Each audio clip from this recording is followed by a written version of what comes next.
How to Fix Your Entire Life in One Day by Dan Cole。點樣喺一日內把你個人生成個修好？如果你同我一樣，你會覺得新年新希望好蠢，因為大多數人改變人生嘅方法完全錯咗。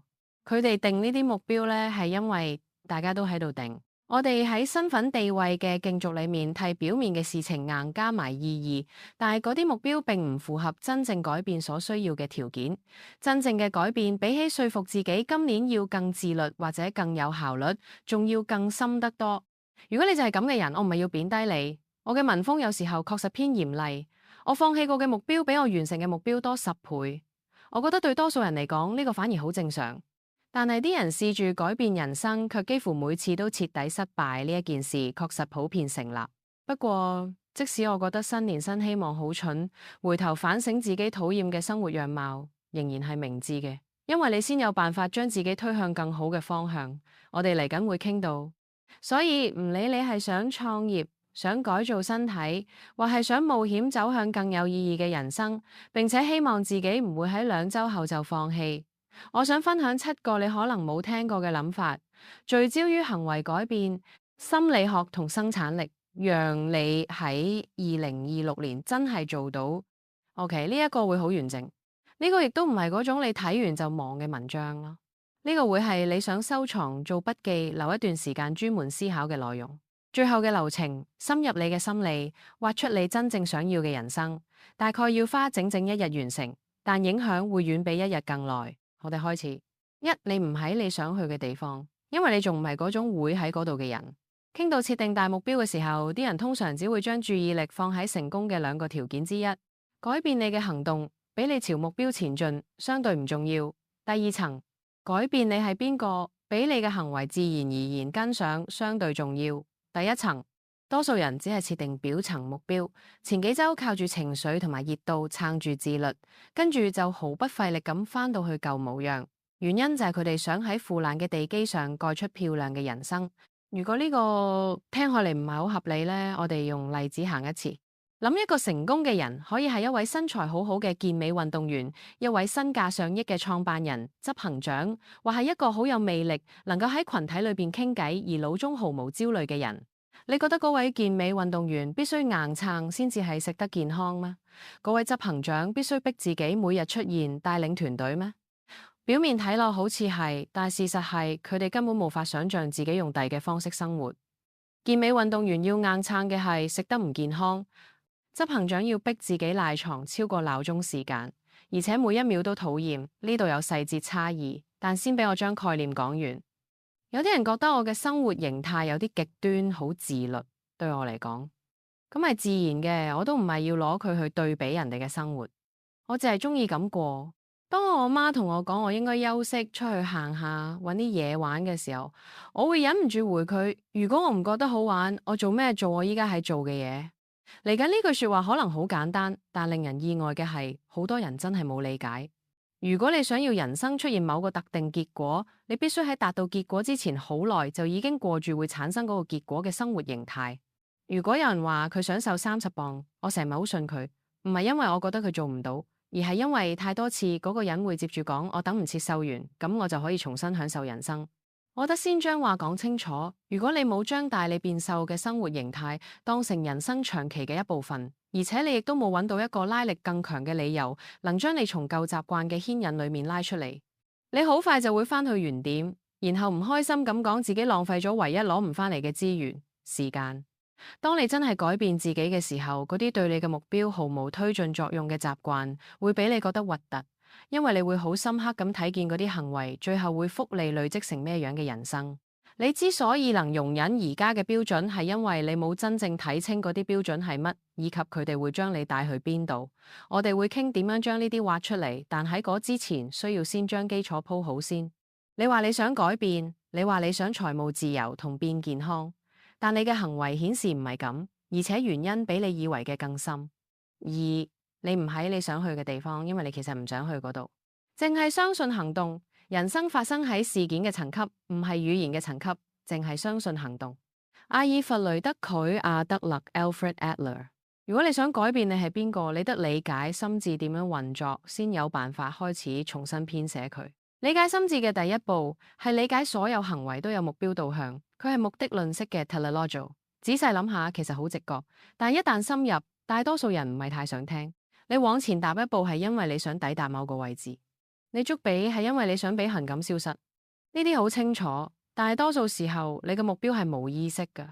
你可能冇察覺，當你喺白天瞓喺梳化上，其實係試緊住把時間燒咗，等下一個責任到來。呢只係其中一個簡單例子。喺更冇意識、更複雜嘅層次上，你會追求一啲其實對你有害嘅目標，但你會用一種社會可接受嘅講法去合理化，俾自己睇起上嚟唔咁似失敗者。例如，如果你總係拖延工作，你可能用我缺乏自律嚟解釋，但其實你同所有行為一樣，都喺達成某個目標。喺呢度嗰個目標可能係保護自己，避免完成作品之後攞出去分享所帶嚟嘅評價同審判。如果你話你想離開冇前途嘅工作，卻一直袋住，又話唔出真正理由，你可能開始覺得自己唔夠有勇氣，或者你天生就唔係敢冒險嘅人。但事實可能係你喺追求安全、可預測以及一個理由，俾你喺嗰啲把袋喺冇前途嘅工作視為成功象子嘅人眼中，唔會好似個失敗者。呢度嘅重點係真正嘅改變需要你改變你嘅目標。我唔係講緊你再訂一個表層目標，因為訂目標呢個動作本身亦可能喺服務某個正喺度傷害你嘅無意識目標。生產力領域已經將呢類事情講到爛咗。我講嘅係你要改變你嘅觀點，因為目標本質上就係觀點。目標係你對未來嘅投射，佢似一個知覺鏡頭，俾你能注意到有助於達成目標嘅資訊、諗法同資源。嚟緊我哋再往深啲挖，因為你一旦唔理解呢一點，想脫身只會更困難。三啊，你唔喺你想去嘅地方，因為你驚去到嗰度咯。你要記住嘅重點係，你得到呢一個諗法嘅方式同來源，其實完全唔重要。你可能從未見過專業催眠師，你可能從未接受過正式催眠，但係只要你接納咗一個諗法，來源可以係你自己、老師、父母、朋友、廣告或者任何其他來源，而且你又非常之確信嗰個諗法係真嘅。佢對你嘅支配力就同催眠師對被催眠者講嘅說話一樣。麥斯威爾考馬爾茨 Maxwell Maltz， 你之所以成為今日嘅你，同埋你聽日會成為點解樣嘅人，大致係咁樣形成嘅。呢個係身份認同嘅解剖結構。你想達成一個目標呢，就你透過嗰個目標嘅鏡頭去睇現實，你只會注意到能幫你達成目標嘅重要資訊與諗法。學習你朝目標行動並得到回饋，確認自己正喺度前進。你重複嗰個行為啦，直到佢變得自動而冇意識，制約嗰個行為成為你認為自己係乜樣嘅人嘅一部分。我係嗰種會嘅人。你會捍衛你嘅身份認同，以維持心理一致性。你嘅身份認同會形塑新嘅目標，循環重新開始。如果個身份認同不利於好嘅人生，事情好快就會變得糟糕。不幸嘅係，你必須喺第6同第7步之間打斷循環。但呢一套機制從你仲係細路就開始運作。你當時嘅目標係生存嚟㗎，你依賴父母教你點樣生存，你必須服從。而且因為多數人嘅教養方式呢係獎懲，如果你唔採納佢哋嘅信念與價值，你就會受罰。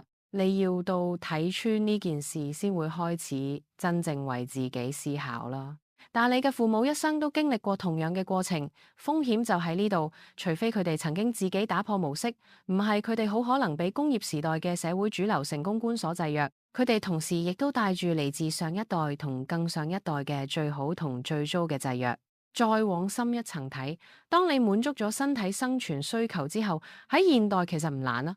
你幾乎係出世就企喺相對安全嘅位置，你會開始喺概念或者意識形態層次上生存。你可能唔需要保護同繁衍你嘅身體，但你一定會保護同繁衍你嘅心智。網絡上嘅觀念戰爭其實好容易睇見，參與者多半係喺捍衛個人同群體嘅身份認同。當你嘅身體感到被威脅，你會進入戰或者係逃 fight or flight。當你嘅身份認同感到被威脅，亦都會發生同樣嘅事。如果你非常之認同某種政治意識形態，就好似我哋頭先傾過嗰套形成過程，當有人挑戰你嘅信念嘅時候，你會覺得受威脅。你會真係感覺到壓力，你喺個情緒上面會好似被打咗一巴掌。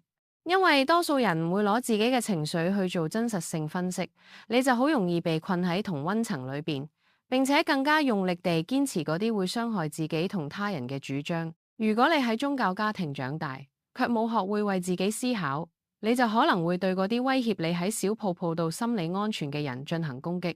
同樣嘅情況呢，亦都會發生喺你無意識地將自己視為律師、玩家或者任何你認為自己唔會採取行動去追求更好人生嘅角色時。四，你想要嘅人生存在於某一個特定嘅心智層級之內，心智會隨住時間喺可預測嘅階段當中演化。你啱啱出世嗰陣似一塊求生海綿，會吸收任何能俾你感到安全與安穩嘅信念，而呢啲信念高度受文化影響。如果你唔小心，你個心智會結晶化，之後就好難過上有意義嘅人生。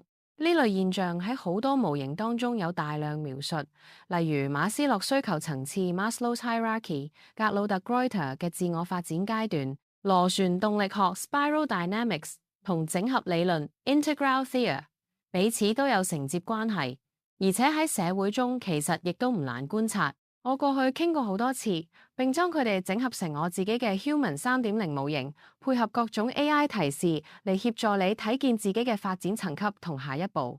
但係咧，呢度先用80-20嘅方式複習9個自我發展階段，因為重複能夠俾你睇見先前冇注意到嘅點，而且都有新讀者正喺度睇緊呢啲信。一衝動型 impulsive， 衝動與行動冇分離，非黑即白。例如幼兒生氣就打人，因為感覺與行為喺佢嗰度係同一件事。二、自我保護型 self-protective， 世界好危險，你學識顧好自己。例如孩子學識藏成績單，對家事講大話，摸清大人想聽啲乜。三、從眾型 conformist， 你等同於你嘅群體。群體規則好似現實本身，例如有人真係冇法理解點解有人會投同家人或者群體唔同嘅票。四、自我覺察型 self-aware， 你注意到自己內在生活同外在不一致，譬如坐喺教堂裏面突然意識到自己唔確定係咪相信大家似乎都相信嘅事，但係仲唔知點處理嗰種感覺。五、盡責型 consensus， 你建立自己嘅原則系統並對自己負責。例如你喺仔細研究後離開家族宗教，採納一套你能捍衛嘅個人哲學，或者你規劃職涯里程碑，因為你相信正確努力會得到正確結果。六、個體主義型 individualist， 你睇見你嘅原則受情景因素開始更鬆動咁看待佢哋。例如你意識到政治觀點同成長背景高度相關，唔完全係客觀真理，或者你發現自己嘅野心目標其實係為咗得到父親認同。七、策略型 strategist， 你能夠喺運作系統時同時覺察自己，亦都喺系統之內。例如啦，你領導組織時會主動質疑自己嘅盲點，或你參與政治時知道自己嘅視覺只係部分，且受你無法完全睇見嘅偏誤影響。八、建構覺察型 construct aware， 你將所有框架包括身份認同都睇作有用嘅虛構。例如你將靈性信念以隱喻方式理解，而唔係字面理解。你知道地圖唔係疆域，或者你帶住一種溫和嘅玩意，睇住自己喺度扮演創辦人或者思想領袖嘅角色。九、合一型 relative， 自我與生命嘅分離感消融。例如工作、休息、玩樂住同一件事。唔再有需要成為點樣嘅人，只得返對當下發生之事嘅臨在回應。對多數讀者嚟講，我估你大概介於第4到第8階段之間，呢個其實跨度好大。更靠近第8階段嘅人讀呢篇，多半係想學啲嘢，或用不具破壞性嘅方式打發時間。更靠近第4階段嘅人，通常真係喺度尋求改變。你會覺得自己應該能做得更多。但係你仲講唔清楚整體到底點樣回事，因為顯然牽涉好多因素。好消息咧就係你喺邊個階段其實唔咁關鍵，因為穿越任何階段都遵循某種模式。五、所謂聰明或者翻譯成智慧 intelligence 係你有能力從人生得到你想要嘅嘢。衡量聰明智慧與否嘅唯一真正檢驗，係你能唔能夠從人生得到你想要嘅嘢。Naval Ravikant，成功有一個公式其中一個成分係主動性 agents，另外一個成分係機會 opportunity。好多人中意將佢誤稱為特權，因為佢哋忽略咗其他成分。最後一個成分係聰明、智慧 intelligence。如果你主動性好高，但係機會好低，你再點願意行動都冇用，因為嗰唔係能夠結出幾多成果嘅目標喎。如果你有機會有主動性，但係唔夠聰明智慧，你都好難真正把握嗰個機會。關於主動性，我以前喺呢度傾過。至於機會，我冇辦法叫你改變物理所在地，但如果你睇唔見眼前大量嘅數位機會，我都唔知該點講。不過我想將焦點擺喺呢封信嘅脈絡下，聰明係咩啊？呢個需要睇控制論 Cybernetics。控制論一詞源自希臘文 Kyberneticus， 個意思就係駕馭或者係擅長掌舵。佢亦都被稱為得到你想要嘅藝術。所以如果納瓦爾對聰明嘅定義係得到你想要嘅人生，理解控制論能比你更快做到。控制論描述咗智慧系統嘅特性，有一個目標，朝目標行動，感知自己而家個位置啦，將個現況同目標做比較呢，根據回饋再行動一次。你可以用一個系統迭代與持續嘗試錯誤嘅能力去判斷佢嘅聰明智慧。一艘船被風偏離航道之後，修正方向返到目的地，恒溫器感知溫度變化之後啟動，胰臟喺血糖濃度飆升後分泌胰島素。呢一個同從人生得到你想要嘅嘢有咩關係？關係好大。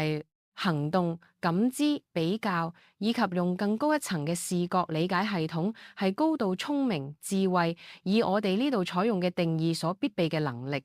高度聰明智慧代表你能迭代、能持續、能睇見大局。低度聰明智慧嘅標記係你無法從錯誤中學到嘢。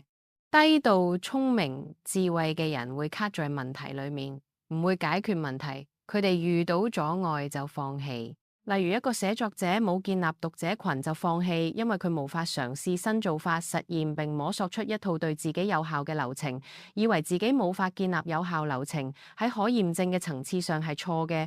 唔理你有邊啲限制性信念，呢個就係低度聰明智慧。高度聰明智慧代表你理解任何問題，只要時間尺度夠長就能被解決。現實上你可以達成你為自己設定嘅任何目標。聰明智慧代表你知道有一連串可選擇嘅決策會將你帶到你想要嘅目標。你理解諗法有階層性，你唔可能一步就從紙草卷跳到 Google 文件。即使嗰個目標目前唔可行，你只係暫時缺乏資源，而嗰啲資源可能喺未來幾年被發明出嚟，俾你做得到。當我傾目標嘅時候，我會不斷重複，我唔係喺度用典型嘅心靈勵志視覺。雖然嗰個視覺有時確實有用，我係用緊目的論 Teleolo 或者希臘詞 K Cosmos 嘅視覺。萬物皆有其用途，萬物皆屬於更大嘅整體。目標決定你點睇世界，目標決定你認為乜嘢係成功或者失敗啦。你可以嘗試享受旅程，但如果你追求錯嘅目標，你唔會享受。你嘅心智係你理解現實嘅作業系統啦。嗰個系統咧由目標構成，對多數人嚟講咧。嗰啲目標係被指派嘅，好似程式碼咁被寫進你嘅心理。返學、工作、被冒犯、扮演受害者、65歲退休，一條已知嘅路徑，但係佢冇作用。想變得仲聰明智慧，你得拒絕已知路徑，走進未知，設定新嘅更高嘅目標嚟擴張心智，擁抱混亂並成長發生，研究自然界嘅一般性原則，成為深度嘅通才。我知道呢個可能唔係傳統對聰明嘅定義，但係嗰一連串步驟會喺你大腦裏邊極大量嘅連結，最後會呈現出我哋會認為係聰明智慧嘅人嘅樣，再加上主動性就好強啦。呢個呢亦都咁啱將我哋帶進下一段6點樣喺一日內改變擁有全新嘅人生啦。我人生最好嘅幾段時期，往往都出現喺我對自己嘅停滯感到徹底受夠啦之後，要點樣深入你嘅心智？要點覺察自己個制約，要點樣抵達能夠改變人生軌跡嘅深刻洞見與真相呢？靠住一個簡單但成日痛苦嘅動作咧提問呢，好少人真係做呢樣嘢。你從佢哋傾話方式或者佢哋對某個主題發表想法嘅方式就睇得出嚟。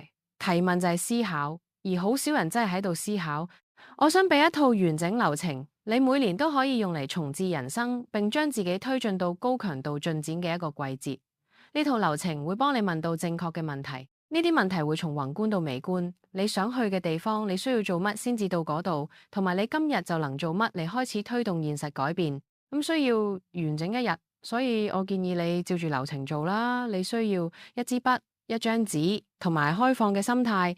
我觀察到一啲成功翻轉身份認同嘅人，佢哋嘅改變喺累積一段張力之後，會好快發生。具體嚟講，我睇到多數人會經歷3個階段：失調 （dissonance），佢哋覺得自己唔屬於而家嘅生活，對進展不足感到受夠啦；不確定 （uncertainty），佢哋唔知道下一步可能去實驗，或者迷失之後更糟。咁啊，發現 discover 咧，佢哋揾到自己想追求嘅方向啦，然後喺6個月咧做出好似6年咁樣嘅進展。所以呢套流程嘅目標係協助你抵達失調，穿越不確定，並發現你真正想達成嘅係乜嘢，清晰到俾你難以忽視，干擾亦都唔再有力量。呢套流程設計成1日內完成。早上你做心理挖掘，揾出隱藏動機；白日你用一連串打斷提醒，將自己拉出自動駕駛狀態去觀照人生。夜晚呢，你將洞見統整成方向，俾你聽日就開始行動。我冇法保證每個人都有效，因為我冇法保證每個讀者都咁啱喺人生故事裏邊嗰個章節，令到呢啲觀點能發揮影響。你唔可能將高潮放喺書嘅第一章，然後期待佢好睇。第一部分，朝頭早心理挖掘，願景與反願景。我哋先要同你嘅心智創造一個新嘅框架或知覺鏡頭，讓佢嚟緊有新嘅運作起點。呢個似係你打造一個新殼，離開舊殼，然後慢慢伸長入去。一開始唔會合身，呢個係好事。留出15到30分鐘，差唔多一支 YouTube 影片嘅時間，你做得到思考並回答以下問題。請唔好將呢段思考外包俾 AI。我希望你突破你心智上嘅限制器。如果你冇辦法即刻答，之後再返嚟啦。你學識忍受嘅嗰種沉悶而持續嘅不滿係乜嘢？唔係深層痛苦，而係你已經習慣容忍嘅嘢。如果你唔討厭佢，你就會容忍佢。你反覆抱怨卻從未真係改變嘅係乜嘢？寫低你喺過去1年最常講出口嘅3個抱怨。針對每個抱怨，如果有人淨係睇你嘅行為，唔睇你嘅話，佢會推論你真正想要嘅係乜嘢。你而家個人生裏面有咩真相？如果你要對一個你好尊敬嘅人承認，會俾你受唔到。呢啲問題係為咗你睇見你現況中嘅痛點，嚟緊要將佢轉成我稱為反願景嘅嘢，亦即係你對自己唔想過嘅人生產生一種殘酷嘅清醒。咁你先至能夠將嗰股負能量轉成努力嘅方向，並從內在動機出發行動。如果未來5年完全冇任何改變，描述一個普通嘅星期二，你喺邊度醒？你嘅身體感覺如何？你醒翻第一個念頭係乜嘢？身邊有邊啲人？你喺早上9點到夜晚6點之間做咩啊？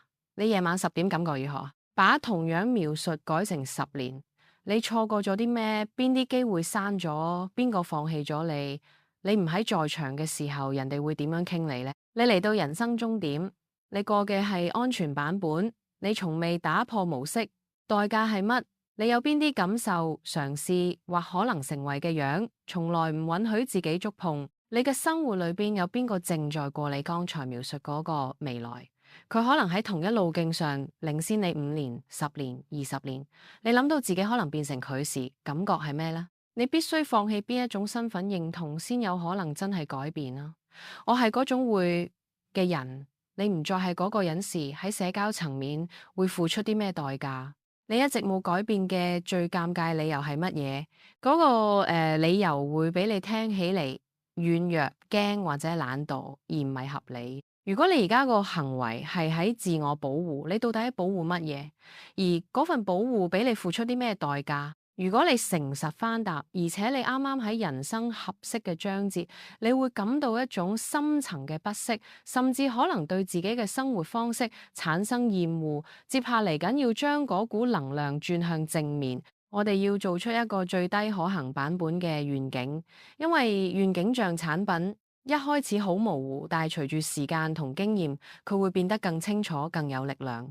先將現實可行性放一邊。如果你能打個響指，3年後就過住另一種人生，唔理係咪合理，講你真係想要乜嘢，描述一個普通嘅星期二似咩樣，細節程度同第5題相同，嗰樣嘅人生呢，要讓你覺得自然而唔係硬撐嚟嘅。你必須對自己相信乜嘢，寫出身份認同句，我係嗰種會嘅人。如果你已經係嗰種人呢，你呢一周會做嘅其中一件事係咩？聽日一早起身就將第一部分全部做完啦。第二部分，白天打斷自動駕駛，切斷無意識模式。呢啲日記練習睇上嚟好可愛，但我哋想要嘅係真正嘅改變。坦白講，如果你冇打斷，俾你維持原樣嘅無意識模式，改變唔會發生。白天嘅成段時間，我希望你反覆思考第一部分寫下嘅所有內容。除此之外，我唔希望你忘記去思考，請認真看待。你唔可能用同樣嘅方式過完一世，然之後期待人生改變。你需要有意識地強迫自己打斷模式。而家就花時間喺手機裏面建立提醒或者行事曆事件，將問題直接寫進提醒內容，讓你一睇到就能開始諗。提醒越隨機，越唔會同你嘅行程衝突越好。早上1點，我而家透過做緊嘅嘢喺逃避啲乜嘢？中午1點半，如果有人將我過去2個鐘拍成影片，佢會推論我想從人生得到啲乜嘢。下晝3點15分，我正在朝我討厭嘅人生走，定係朝我想要嘅人生走？晏晝5點，我淨係扮唔重要噶，最重要嘅事係咩？夜晚7點半，我今日有邊啲行為係為咗保護身份認同而唔係真正嘅渴望？提示通常好多嘢都係咁。夜晚9點，我今日幾時最有生命力？幾時最似冇生命力？再多加少少火力喺你通勤、走路或者係躺住發呆嘅時段，將呢啲問題都排咗入去。如果我唔再需要人哋將我睇成第10題寫下嗰個身份認同會改變啲乜嘢？我人生邊啲地方係用生命力換取安全啊？我聽日可以做到嘅嗰個我想成為嘅人嘅最細版本會似乜嘢？第3部分，晚上統整洞見進入高度進展嘅事情。如果你照住做呢，我會好意外你冇至少一個足以改變人生走向嘅深刻洞見。嚟緊要將佢講清楚，整合進我哋係邊個，並付諸行動，俾我哋朝向新嘅心智層級嘅旅程開始穩固。經過今日，你覺得你一路 click 住最真實嘅原因係咩？真正嘅敵人係乜嘢？將佢講清楚，唔好寫環境，唔好寫人哋，寫嗰個一直喺度掌控你嘅內在模式或者信念。寫一句話，濃縮你拒絕俾人生變成嘅樣，呢個係你壓縮版嘅反願景。你讀到時應該會有感覺。寫一句說話，濃縮你正在建造嘅方向，並知道佢會持續演化，呢個係你嘅最低可行願景 MVP。最後呢，我哋要建立目標。再次提醒，呢度嘅目標唔係為咗成就而設定，因為目標只係投射，佢唔可靠，亦都會俾你綁喺一個注定會變動嘅嘢上。你可以將目標想成一種觀點，一種你可以替換嘅鏡頭，俾你進入正確嘅心智狀態，去做嗰啲能將你帶嚟你唔想要人生嘅行動。先唔好擔心終點線，因為我哋會發現佢並不存在，享受感通常出現喺進展之中。1年鏡頭，1年後要出現咩具體事實，你先會知道自己已經打破舊模式。寫一件具體嘅事，1個月鏡頭，1個月後要出現咩事，先至比1年鏡頭仍然可能。每日鏡頭，聽日你可以用時間區塊安排嘅2到3個行動係乜嘢？嗰個你正在成為嘅人，本來就會做呢啲嘢，內容好多。希望有幫助，咁但係我哋仲有最後一塊，我嚟將成個流程鎖定落嚟，繼續同我聽落去。7，將你嘅人生變成一款電玩遊戲。內在經驗嘅最佳狀態呢，係意識之中存在秩序。當心理能量或者係注意力投入喺現實可達嘅目標上，並且技能與行動機會相匹配時，秩序就會出現。追求目標會比覺察有秩序，因為人必須將注意力集中喺手上嘅任務上，並喺短時間內忘記其他一切。Mihaly Csikszentmihalyi，你而家已經擁有能通往好人生嘅所有組件。咁嚟緊將你嘅洞見整理成一個一致嘅計劃會好有幫助。翻到新嘅一頁，將呢6個組件寫低落嚟。反願景，咩係我生命中嘅詛咒，或者我再都唔想經歷嘅人生？願景，我以為我想要嘅理想人生係咩呢？我朝佢努力嘅時候，重點持續改良嘅。1年目標，1年後我嘅生活會似咩樣？咁係咪更接近我想要嘅人生？1個月專案，我需要學乜嘢？我需要習得邊啲技能？我可以建造乜嘢？等我更接近1年目標。每日槓桿，邊啲係優先？能推動關鍵指標嘅任務，等我嘅專案更靠近完成。限制條件，我唔願意為咗從零建造願景而犧牲乜嘢。點解呢啲要素咁強而有力呢？因為呢啲組件會建立一個你自己嘅小世界。如果你喺呢一個人生階段真係適合追求呢一個目標階層，你會冇其他選項，只會變得着迷。你會感到一股拉力，將你拉向更大嘅嘢。你唔會將其他嘅路徑當成嗰個選項嘅。你將人生變成一款電玩遊戲，因為遊戲係着迷、享受與心流狀態 flow states 嘅典型代表。佢具備所有能帶嚟專注同清晰嘅組件。所以如果我哋逆向拆解嗰啲組件，我哋就能夠用更深嘅享受、更少嘅干擾、更高嘅成功機率嚟生活。你個願景係你點贏，至少喺遊戲進化之前都係。你個反願景係風險所在，你輸掉或者放棄會發生咩事？你嘅1年目標係任務，呢個係你人生唯一嘅優先事項。你嘅1個月專案係頭目戰打大魔王，你點樣取得經驗值並獲得戰利品？你嘅每日槓桿係支線任務，係每日嘅流程，令你解鎖新機會。你個限制條件係規則，係促進創意嘅限制。呢啲似同心圓一樣運作。似一個力場，守住你嘅心智，唔俾佢被干擾同新奇事物拉走。你玩嘅時間越耐，呢股力量就越強。好快佢會成為你係邊個，而你都唔會想用其他方式生活。